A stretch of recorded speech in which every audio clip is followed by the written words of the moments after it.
Listen to us anywhere, anytime on Radio 1584 via audio streaming on www.radio1584.co.za. Catch us on Radio 1584 AM. Dumisani, I've been knowing you only as Dumisani. Only today I know you as Mr. Thwala. How are you, Dumisani? I'm good, and you, sir? We'll stick to Dumisani. I think you are comfortable I'm with comfortable with that, yes, sir. Okay. Dumisani, I'm really sorry. We are putting you under pressure today. Sell yourself. Sell yourself to the people. What motivates you to be the next councillor of Ward 61? Well, what motivates me is to actually see the city, not only the ward, but the city in general, becoming a much better place and environment for the future generation to grow up in. And, you know, growing up as a youngster from Soshanguve, you'd always hear about Laudium. You know, that, like, if there's any place you need to go to in your life, it's Laudium.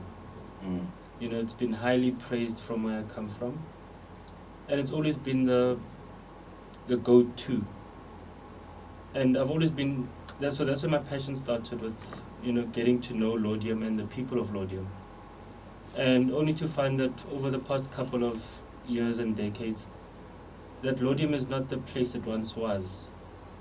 Yes, economic conditions change, people migrate, people move out, businesses grow, but it feels like the soul of Laudium has disappeared. As they say in literature, cry the beloved, not country this time, cry the beloved Laudium. Anyway, can you outline at least 3 community projects initiated by you in Ward 61 and these projects still running? To be honest, I'd be lying if I say they were initiated by me. It's been collaborative projects. So the first projects I've collaborated on were the cleanup of dumping spots and turning those into community gardens. COVID did put a bit of a strain on us, so the projects have halted. But we are in touch with the nursery in Tshwane who are actually providing more seedlings for us to actually be able to go and convert some of the more dumping spots that we've seen into community gardens, where we can actually try and beautify Laudium. I'm going to ask the question again. 3 tangible projects initiated by you and are still running. You have said you have been here in Laudium or in Ward 61, affiliated to Ward 61 for the past number of 2 years to be exact. Yes. And you said you have initiated a cleanup campaign. I didn't initiate. Okay. I was approached by a civic-based organization to say we want to clean up some of the dumping areas and actually beautify them. So I used the resources that I have as a councillor with the internal connections that I know within the city to actually assist us with those things. So if you look at the corner of Aquamarine by, I forget the school's name. There is a little community garden that we've started there. And we are... All in Aquamarine is Andrew Anthony. Yes, Andrew Anthony, that's correct, yes. So that's where we started. And then in between the levels, you know, going up and down, the city closing various departments because they're non-essential. So yeah, it's been a tough ride. But yeah, I'd be lying to say there's 3 projects that I've initiated. I've always been willing to lend a helping hand and actually assist the community in things that they want, because if I initiate something that I want, it might not be good for the community. So I'm more of a community-orientated person where if the community needs assistance, I'm willing to come in and assist. Okay, next question. What other projects are you involved in currently? Besides the ones that you collaborated in running, currently, what are the projects that you are involved in and are of great benefit to the community of Ward 61? When you say current projects, or you talking things that exist or things that are in the pipeline? No, Just to get some no, clarity. no. Things that exist currently, not in the pipeline. Okay, things that exist currently, it's the nature reserve up on the Kopi, Where is that? just on the hill by the reservoir. That's run by you. That is run by myself, Prajay, and a couple of residents from Extension 3 into bringing back the old nature reserve that was on that hill to preserve the rich fauna that's there. I mean, if anyone has actually taken a walk around that hillside, you'd actually realize there's quite a number of proteas there of different strains. And we want to preserve those because, I mean, for one, the protea is our national flower. So I've been working from the government side in terms of liaising with various departments in seeing how we can protect that natural environment that we have there. Okay, so that's one that you are collaborating with Yes. Action SA, you said, Prajay. Anyway, what qualifications do you have to run any projects in Ward 61? Let's not particularize Lodium. You know, Lodium is the focal point of Ward 61, but let's look at Ward 61 as a whole. Now, what qualifications do you have?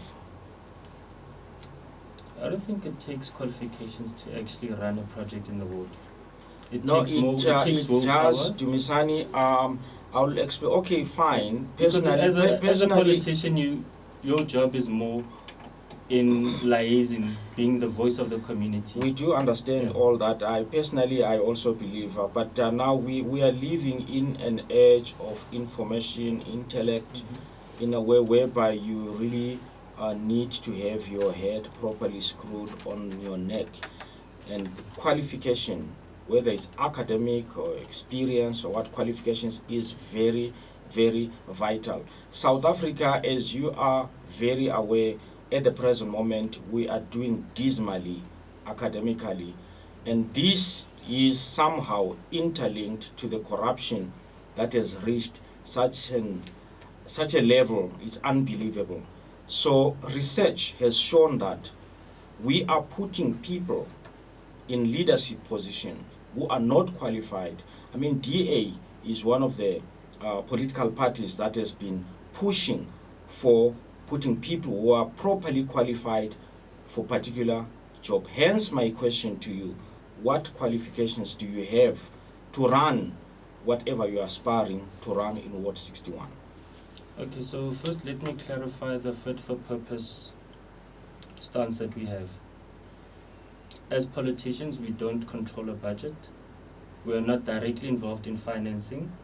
Our point of view is from more a policy point of view. So what we do is we give policy framework, and the officials who are the ones who are supposed to be running those, so either it be project management, finance, engineering, that's where the competencies that we look for, we're saying fit for purpose. Political office, as you know, it's more about being in touch with the people, understanding the framework, understanding the constitution, understanding the Municipal Systems Act, Municipal Structures Act, Municipal Financial Management Act. All those things are what enable you to then perform oversight over the officials who are supposed to be qualified to do the job. So if you come with your engineering degree, as a politician, it doesn't do you much good. It'll help you understand when you in the utilities department, and for example, you've got the water issue or an electrical issue, but because you don't physically do the job, you expect the officials that are there to be qualified to do the job and have the experience. So yes, the understanding that you might have of those functions will assist you, but they're not critical in you performing a job. Okay, next question. This is the last question that you have to really sell yourself out there. Dumisani Thwala is the next councillor of Ward 61.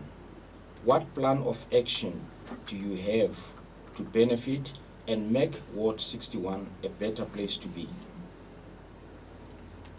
Something tangible that you say, this is what I'm bringing on the table, and this is going to make Ward 61 far much better than it was before. Well, the first thing I can guarantee is better maintenance of infrastructure. Laudium, as it stands, is close to 60 years old. And the infrastructure, since it has been laid all those years back, hasn't really been looked after well. Hence, we've seen the issues in terms of, water outages, electricity trips constantly. And the first point of view is to say, let us start maintaining that infrastructure before we can actually expand, because it doesn't help you come in and have new capex projects with old infrastructure. So the first point of view that I'd push as ward councillor for this ward is more maintenance. Maintain the pipelines, maintain the street lights, maintain the electricity infrastructure. Then once you've got those at a perfect condition, or at a condition that is considered reasonable to expand, then you bring in the capital projects. You bring in the new reservoir, you bring in the new transformers, the new substation, mini subs, upgrade the existing substations that we have. That's how you look at it from a point of view to say, how best can I serve the community? It's to say, I'm going to be pushing for maintenance, maintenance, maintenance, and maintenance. Because without those, the infrastructure is just going to fall apart. As we've seen over the past 10 years, for example, we've seen more houses being expanded, subdivided. But the infrastructure hasn't changed. So we're still relying on the same old infrastructure for a community that's growing much bigger than it was anticipated to grow at. You're tuned to Radio 1584, your community radio station, and all Madina media platforms, including Smart, Bilal, and our Facebook page. Now, Dumisani, before I bid you farewell, point of clarity. DA is in charge of, you are currently in charge of the area, including Ward 61. How did you let the infrastructure deteriorate to this current extent? If you say you are more interested in, you said Maintenance, yes. Maintenance, yes. But for the past 2 years, you being in charge here, how did the situation become so degraded to this current extent? Point of clarity, can you just shed light on that? Okay, let me first clarify the first point. I'm not in charge of the ward. Councillor Aesop is still the ward councillor of the ward. Yeah, but you are in charge of Thwala. We administratively in charge of the city. Thwala, yes. So you actually So oversee yes. Thwala as a whole, Yes. including Ward 61 is under you. Yes. Aesop might be the councillor of the Yes. area, but he is answerable to who? To the community as a directly elected representative But of the he's community. administratively, he's answerable to the bigger administrators of the city, and that is the DA. No, that's we cannot pass the buck now. that'll be arguing semantics, because yes, as a councillor, there's a code of conduct that he signs, yes, which binds him to council rules. Exactly. But when it comes to what happens in the ward, he's answerable to the community and not the DA. But let me just put it this way, I'm not blaming him. He's been fighting for this community for the last 15 years. He's done a fabulous job. He's experienced sabotage from officials that don't respond. He's had to put up with a lot over the last 15 years. Coming back to your question, in the MFMA, there's actually, and Treasury guidelines, there's actually a portion that's supposed to be set aside of your operational budget for maintenance. What we've experienced in the city when we came in 2016 is that instead of Thwala having a 3%, for example, maintenance budget, they had 0. So now can you imagine if you start from where Thwala started, because of the rapid growth, they've just been expanding with zero maintenance. So what we're sitting with currently as a city is a 7 billion rand maintenance backlog, which unfortunately will not be solved overnight, but it has started happening. That's why you saw, for example, in places like Harangua, the old asbestos pipes that kept bursting and breaking, those were replaced and fixed. Places in Mamelodi where Vapatrand would just go up in flames because the substation hasn't been improved on, we've now come in and we're now fixing those issues. Because that's what I'm saying, without the maintenance there, expansion will only grow up to a certain point before the system starts to collapse. So with the 7 billion rand budget deficit that we have in terms of maintenance and backlog, it's going to take a while to get it up to scratch. So in terms of how I'm saying we'd be pushing for maintenance is we are getting a bigger chunk allocated to maintenance, but maintenance alone within the entire city is required before we look at expansion projects, which is what was happening over the last 20 years of the city being an official local government entity since the local government was structured back in early 90s. We haven't had maintenance done. That's why you go into Pretoria CBD. Half those pipes are falling apart. Nothing has been done to maintain them. It's rather reactive maintenance where they wait for something to break before they come in and fix it.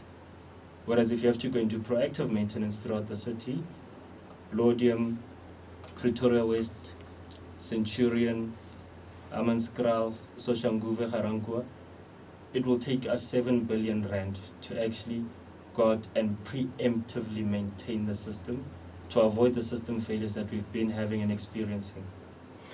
Anyway, Dumisani, I'm really sorry that time is not on our side. We're supposed to be allocated 15 minutes, but we've actually allocated you 20 minutes. Apologies. Okay, Dumisani, thank you very much for coming into the studio, and definitely we are going to be engaging you regularly until the 1st of November. Can you give us an indication of how do you think you're going to fare on the 1st? Well, I play to win, so that's what I'm aiming for. I'm going for a win so that I can get a mandate from the community, because currently as it stands, there is no mandate from the community. I'm just there because I asked my party to allocate me to Laudium. So once I've got a mandate from the people, I can actually go out and work hand in hand with the community to make sure that we make Laudium a better place. And sorry to phrase Donald Trump, but yeah, I think we should make Laudium great again. Yeah, Donald Trump. Okay, all right, thanks. That was on a very light note. Thank you very much for availing yourself into the studio. And we definitely, as I've said, engage you again as a build up to the 1st of November. And good luck. Thank you very much, right. And thanks for having me. All right. That was Dumisani Thwala from the Democratic Alliance. And our next in the studio will be Naeem Patel from the ANC, who is going to be with us at exactly 11 o'clock. As for now, please, if you want to participate in the program, you can send the WhatsApp message on 0766 559 333. And our technical producer, Tabang, will be able to assist you. Thank you. Assalamu alaikum. Stay educated, entertained, and enlightened by listening to Radio 1584 International, window to your world.